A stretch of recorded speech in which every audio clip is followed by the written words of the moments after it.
ва дар имтиҳон рохат меёбанд, донистани таърихи Русия ва асосҳои қонунгузорӣ тахфиф ба андоз. Патента меган 3 сола шуда, роста ё ки дурӯғ.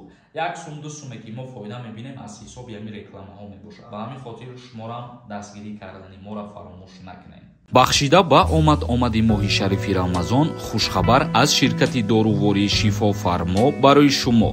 Фитобочка ва ҳиҷома кардан барои шумо ройгон, яъне бепул. Метавонед худро номнавис кунед.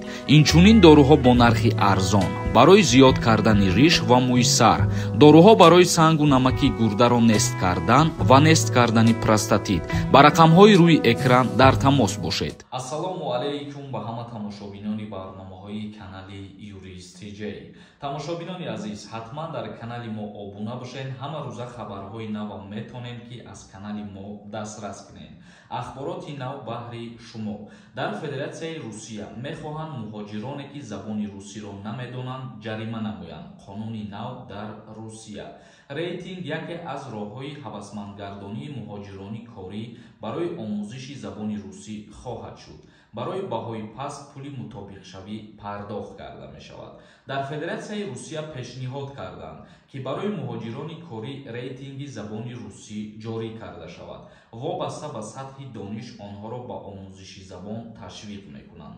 Дар ин бора ахиран Валентина Казакова, сардори сараёсати муҳоҷирати Вазорати умурии дохилаи Русия изҳори назар кардааст.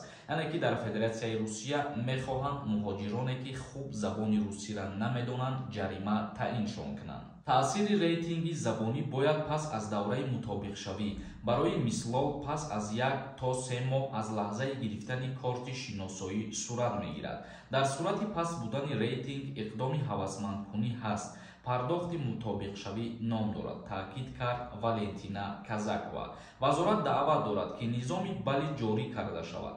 Феҳрист дар асоси алгоритми маълумоти воқеӣ дар бораи шаҳрвандони хориҷӣ таҳия карда мешавад. Ҳамин тавр барои омодагии пеш аз вуруди шаҳрвандони хориҷӣ ё супоридани имтиҳони забони русӣ, таърихи Русия ва асосҳои қонунгузорӣ холҳо дода шаванд. Яъне чӣ хеле ки шумо медонед, дар Федератсияи Русия барои гирифтани патент муҳоҷирон аввалан имтиҳон меспоранд барои забони русиро донистан ва барои таърихи Федератсияи Русияро донистан.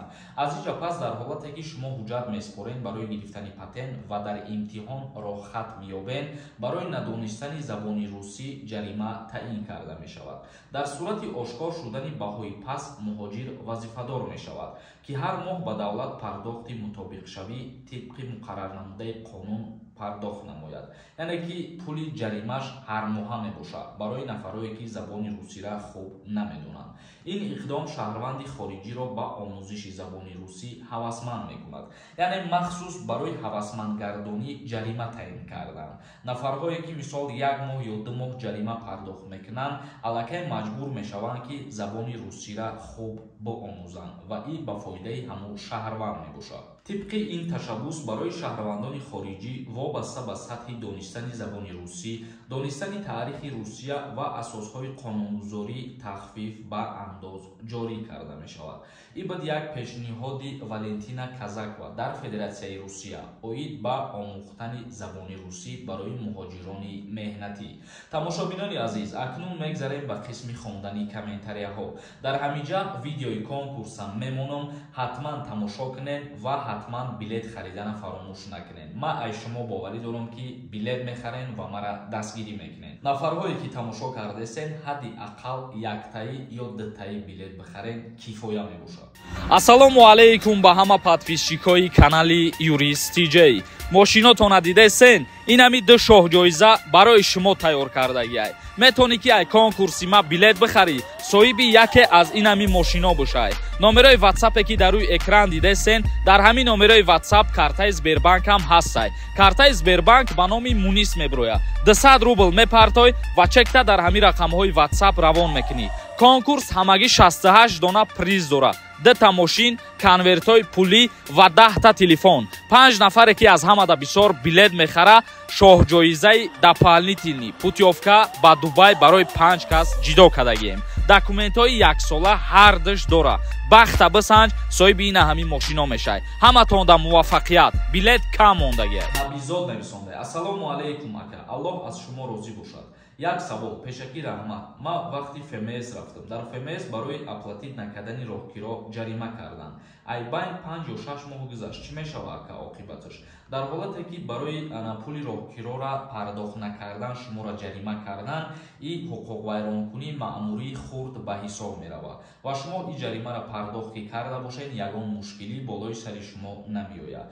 Ногуфта намуна, шаҳрванди хориҷӣ дар дохили Россия дар як сол зиёда аз 3 та ҳуқуқвайронкунии маъмурӣ бикна, агар баъдан метавонанд ки ӯра депорт кунанд. Комёр нависонда. Ассалому алайкум акаи Сорбон, ман дар магазин кор мекунам. Продавец, патент дорум, прописка дорум. Рейд шавад, ягон проблема мешавад, бисёриҳо проблема мешавад мегӯянд. Дар ҳолате ки патент дошта бошед, регистратсияи тоғрӣ дошта бошед, ягон мушкилӣ намешавад. Эраҷ Мирзоев нависонда. Ассалому алайкум акаҷон, созен тинҷен, моҳи шарифи Рамазон муборак бошад. Ман регистратсиям тамом шудагист. Ман метавонам 15 рӯз пас граница рафта биём бе проблема. Худо нигаҳбонтон бошад. Илтимос ҷавоб диҳед.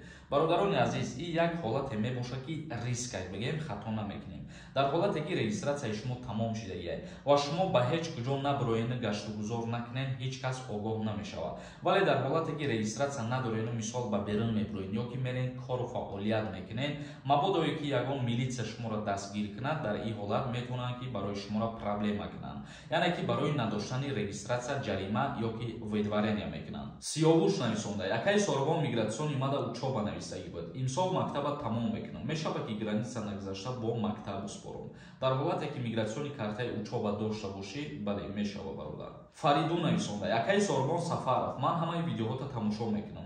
Ман соли 2018 корманди МВД Манкар, баъд Аделда буд. баъд мара дубор протокол кардам, поён оформит кардам. Ва ман соли 2019 рафтам Россия 6 моҳ кор кардам. Баъд омадам Тоҷикистон, равам мара запрет мондиам. Баъд чӣ кор кунам? дар ҳолате ки мисол пиён оформит кардагӣ бошанд, шуморо зарулён запрет кардагӣ бошанд, то муҳлати запрет бучидана мақсад ягон роҳи кушода карданаш нест. Як каси дигар нависонда. Ассалому алайкум ака, илтимос ҷавоб диҳ. Офитсиальный кор мекунам, трудовой договор дорам, 3 сол метавонам патент кунам. Дар ҳолате ки шумо трудовой договор дошта бошед, бе гузаштани граница то 3 маротиба метавонед ки патентона продлит кунед. Бале, мешавад. Исломов нависонда. Ака, ман чӣ тавр паспорт гирам? Акам гражданини РФ дорам, ман метавонам гирам. Ба воситаи бародар, ба воситаи апа ва хоҳар шаҳрвандии Россияра гирифта намешавад мутаассифона. Холмурод нависонда. Ассалому алайкум бародар Сорбон. Патентам меган 3 сола шуда, роста ё ки дурӯғ? Айни ҳол ҳамихе пешниҳод шидагия, вале қонунаш ба имзо расидагӣ нестай ҳозир. Ғафоров нависонда. Ассалому алайкум акаи Сорбон, ман нав Россия омадам. Кай патент спориро сар мекунем? Илтимос ҷавоб диҳед. Ман ҳама вақт қатъи шумоем. Пешакӣ раҳмати калон. ҳазор раҳмати калон нафарое ки доим дар фикри дастгирии моҳанд ва доим қатъи моҳанд. Шумо ки 4 март вориди Россия шидагӣ бошед, то 4 апрела бояд ки патенти хитона аллакай тайёр кардагӣ бошед. Шаҳрванди хориҷӣ 1 моҳ муҳлат дорад барои гирифтани патент. Наврӯз нависонда. Ассалому алайкум ака, дар Москва бе патент таксӣ кор кардан мешавад? Мутаассифона намешавад. То ҳатто ба праваи тоҷикӣ ҳақ надорӣ ки таксӣ кор кунӣ. Ҷовид нависонда. Бозӣ кай мешавад ака? Конкурси мо аллакай 14 рӯз шид ки билетҳои хича фурӯхтестай, лекин олиам тамом шидагӣ нестай. Ман боварӣ дорам ки ба дастгирии шумо ман ҳамин билетҳоро полни буфурӯшам, тамом кишидан, ҳатман финала аниқ мекунем, баъдан рӯзша эълон мекунем. Ҳама каса ҳаракат кунен, дастгирӣ кунен, шумо приз мебирен ба 200 рубл. Веном нависонда. 1995 озодан аз даъват. Ака бе малол бирем биёем мешавад? 1995 27 сола кишидагӣ бошед, аллакай аз даъваткунӣ ба хизмат озод ҳастем. Раҳимов нависонда. Ака, вақти ҳамин каналта кушодагии қатъи мо подписчикои хитем. Накун ҳамин рекламора. Миллион бор видеотам мепартоем. Ба қизиқ медоем, мегем ягон чи навай бифаҳмем. Реклама кунира бас намекунем. Бародарои азиз, шуморам як чиза дуруст бифаҳмед. Мора ки манбаи даромади мо аз ҳамин интернет реклама ҳай. Чунки YouTube ба мо пул наметиҳад. 1 сум 2 суме ки мо фоида мебинем аз ҳисоби ҳамин рекламаҳо мебошад. Ба ҳамин хотир хоҳиш мекунам ки строго судӣ накунед ҳамин чиза. Мирзоев нависондай. Ака, ҳамин видворения чанд сола мешавад ака? Илтимос як бор ҷавоб диҳ ака. Видворения аз 3 моҳа то 5 солара дар бар мегирад. Суҳроб нависондай. Фақат ба пеш YouTube кафон ака. мо фақат ба пеш ҳаракат мекунем. Гарчанде ки баъзе аблаҳое ҳастае ки суханҳои бад менависонанд, мо таваккали ӯро ба Худо меспорем. Худованд худаш саришташон мекунад ва мо ҳамеша дар хизмат мемонем. Кӯшиш мекунем ки барномаҳо ҳар рӯз баромадан бигиранд, каме ҳам боша фоидаи мо ба мардум бираса. Ба ҳамин хотир шуморам дастгирӣ кардани моро фаромӯш накунем. Як каси дигар нависондаи дига подписатсият намекунам. Як савол додем та ҷавоб надодӣ. WhatsApp дам навистам ҷавоб надодӣ. WhatsApp ки ма дар видеоҳо мемонам вай WhatsApp шахсии ман нестай. Ба ҳамин хотир касе ки дар WhatsApp савол нависонданиен хубаш нанависонен. Ӯ WhatsApp коригар аст. Як каси дигар нависондаи акаҷон ҳамин 3 сола ма рафта наметавонам. Ҳамира кушодам мекунад. Дар ҳолате ки авфи муҳоҷиро шава баъдан аниқ мешавад ки киҳо авф карда мешавад. Тамошобинони азиз, ба ҳамин видеои имрӯзара ҷамъбаст мекунем. То наворҳои оянда. Худованд ҳамаи мо шуморо нигаҳбон кунад.